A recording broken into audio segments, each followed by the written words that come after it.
দেখা যায় কওমি মাসলাকেরও কিছু লোক নির্বোধের মতো কাজ করতে পারে। জাতীয় মসজিদের খতিব সরল সহজ মানুষ, তো ওনার সরলতার সুযোগ অন্য কেউ গ্রহণ করছে, এটা আমার মনে হয়।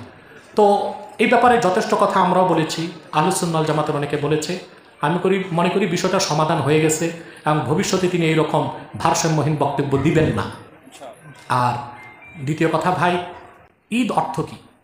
একটা বিষয় বুঝতে হবে, পারিভাষিক অর্থ একটা, লোগাতি অর্থ আরেকটা। একটা হচ্ছে মানাল ইস্তেলা, আরেকটা হচ্ছে মানাল লোগা। একটা হচ্ছে পারিভাষিক, আরেকটা হচ্ছে শাব্দিক। তো পারিভাষিক অর্থে ঈদ দুইটাই, একটা ঈদ উল ফিত্র আর একটা ঈদ উল আজহা। কিন্তু শাব্দিক অর্থে অনেক দিনকে শরীয়তে ঈদ বলা হয়েছে।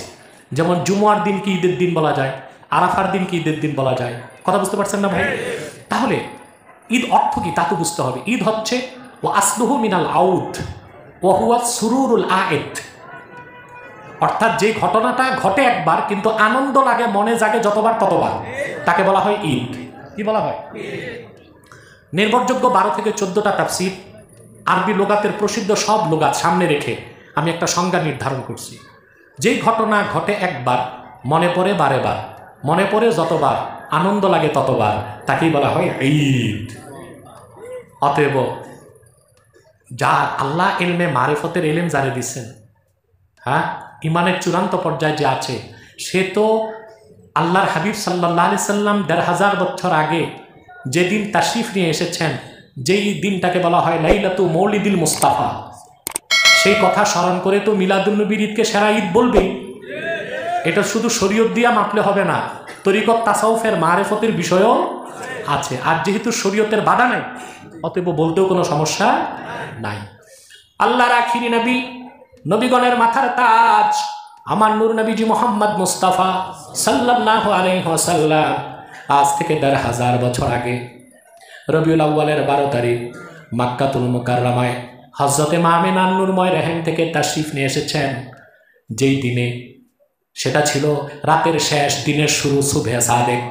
সেজন্য সেই রাতকে বলা হয়েছে লাইলাতু মাউলিদুল মুস্তাফা। ইমাম আহমদ বিন হাম্বল, ইমামে কাস্তালানি, ইবনু হাজার আসকালানি, ইবনু আবিদিন শামি, দুনিয়ার বড় বড় মুজতাহিদ মুহাদ্দিসদের মতে ইন্না লাইলাতা মাউলিদুল মুস্তাফা আফজালু মিন লাইলাতিল কদর। মুহাম্মদ সাল্লাল্লাহু আলাইহি সাল্লাম 1500 বছর আগে যে রাতে তাশরিফ নিয়ে এসেছেন মক্কায়, সে লাইলাতু মাউলিদুল মুস্তাফা আল্লাহর কাছে লাইলাতুল কদর থেকেও লক্ষ গুণ, কোটি গুণ বেশি দামি। তো রবিউল আউয়াল মাস আসলেই মুমিনের হৃদয়ে 1500 বছর আগের সেই লাইলাতু মাউলিদুল মুস্তাফার কথা স্মরণ হলে আনন্দ জাগে, আনন্দের বন্যা বয়ে যায়। সে আনন্দ প্রকাশ করতে মুমিনগণ যদি শরীয়তের সীমানার মধ্যে থেকে সিরাতুন নবী ব্যানারে হোক বা মিলাদুন নবী ব্যানারে হোক, যদি আল্লাহর হাবিবের জিকির করে, আল্লাহর জিকির করে, তাফসির মাহফিল করে, ওয়াজ নসিহত করে, হামদ নাত গায়, জিকির ফিকির করে, খাস মুনাজাত করে, তাবাররুক বিতরণ করে, একেই বলা হয় মাহফিলে ঈদে মিলাদুন নবী। প্রত্যেকটা কাজই কোরআন সুন্নাহ দিয়ে প্রমাণিত। এটা বুঝার জন্য অন্তর্চক্ষু লাগবে, মারিফতের নূর লাগবে, বুঝেন না? তো যে মৌলবী সাহেবরা শুধু শরীয়তের জ্ঞান অর্জন করছে, তারা বুঝবে না, তো বুঝাতে হবে তাদের। কথা বুঝতে পারছেন না ভাই? এই যে চোখে আপনি দেখেন, এটা বাসার, এটা কি বাসার, কিন্তু মুমিনকে আল্লাহ তাআলা অন্তরের চক্ষু দেন, ওটা বাসিরাত। ওটা কি? যে ব্যক্তি শরীয়ত শিখবে তার বাসার থাকবে, যে ব্যক্তি মারিফত শিখবে তার বাসারের সাথে বাসিরাত থাকবে। ইবনু হাজার আসকালানির ফতোয়াটা বলে দিচ্ছি। ইবনু হাজার আসকালানি বলেন, তাযীমুন নবী সাল্লাল্লাহু আলাইহি ওয়াসাল্লাম বিজামিই আনওয়াইত তাযীম আল্লাতী লাইসা ফীহি মুশারাকাতুন ফিল উলূহিয়্যাতি আমরুন মুস্তাহসানুন ইনদামান নাওয়ারাল্লাহু বাসাইরাহুম। ইবনু হাজার আসকালানি লেখেন, আল্লাহর হাবিব নূর নবীজি মুহাম্মদ সাল্লাল্লাহু আলাইহি সাল্লামের তাজিম করার যত পদ্ধতি আছে, যদি না কোনো পদ্ধতিতে রাসূলুল্লাহকে তাজিম করলে আল্লাহর সাথে শিরক হয়, তাছাড়া সকল পদ্ধতিতে আল্লাহর হাবিবের তাজিম করা মুমিনদের জন্য মুস্তাহাব, মুস্তাহসান। সব মুমিন বুঝবে না, ওই সব মুমিনদের নিকট যাদের অন্তর্চক্ষুগুলোকে আল্লাহ তাআলা মারিফতের নূর দিয়ে আলোকিত করে দিয়েছে। বুঝতে হবে। কয়েকটা কিতাব পড়ে ফতুয়াবাজি চলে না তো। ফতুয়া দিতে শরীয়ত, তরিকত, হাকিকত, মারিফত, চারোটা ইলম লাগবে। আল্লাহ বুজুর্গগণ কি করতেন?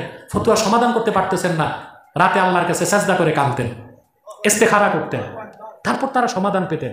আমাদের দেশের মৌলবী সাহেব যখন খুশি তখন যা খুশি তা বলে উম্মাহের মধ্যে দ্বন্দ্ব সৃষ্টি করে দিচ্ছে। আমরা এটা চাই না, আমরা দ্বন্দ্ব কমাতে চাই। আমরা চাই মাসলাকগত বিষয়ের জন্য যুদ্ধ হবে না, বহস হবে না, সংলাপ হইতে পারে। কি হইতে পারে? সংলাপ হতে পারে। মাসলাক কোত্থেকে আসছে ভাই চিন্তা করেন না?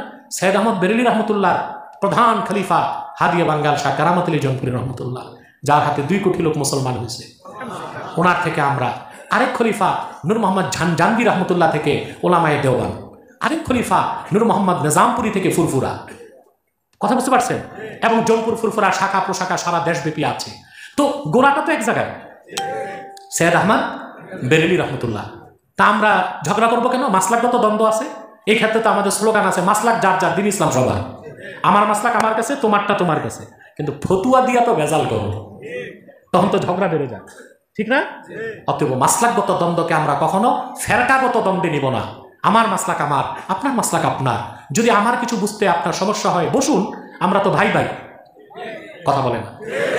এক সৈয়দ আহমদ বেরেলীরই উত্তরসূরি, কথা বলে, এক সৈয়দ আহমদ বেরেলী রহমতুল্লাহর উত্তরসূরি। আমরা ভাই ভাই।